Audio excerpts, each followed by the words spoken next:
When I envision a world without domestic violence, I envision a world that includes people who respect one another, who treat each other with equality. And it's not just treating people that way and believing that that's how we should be, but it's about modeling and living those values and teaching our children by modeling and living those values.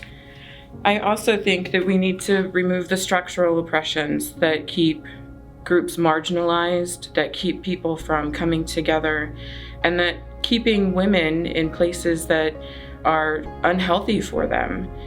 Domestic violence is still majority a women's issue, and the majority of victims are still women.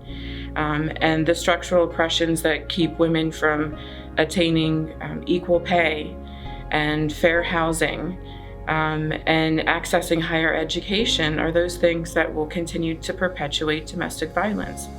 We know about the power and control wheel. We know the tactics that abusers use to control their victims, and it ties hand in hand with the structures and the institutions that continue to be in place that keep certain groups in dominant power. So we have to get inside of those structural systems and break them down. I also believe that a world without domestic violence means that we have to change our language.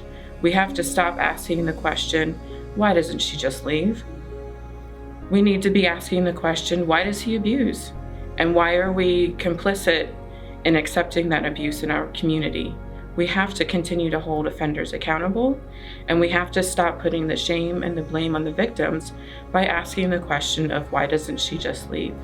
And finally, I think that a community without domestic violence will support victims through housing that is affordable, providing childcare, providing living wage jobs that provide the autonomy, the support, the care that victims need to get out of those abusive situations.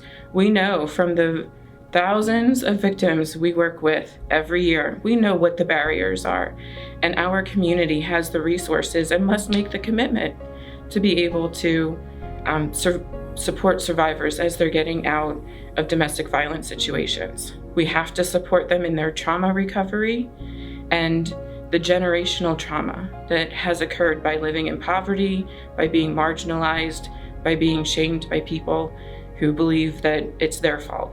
And I would love to have you join us as we continue to envision our community without domestic violence and make that happen.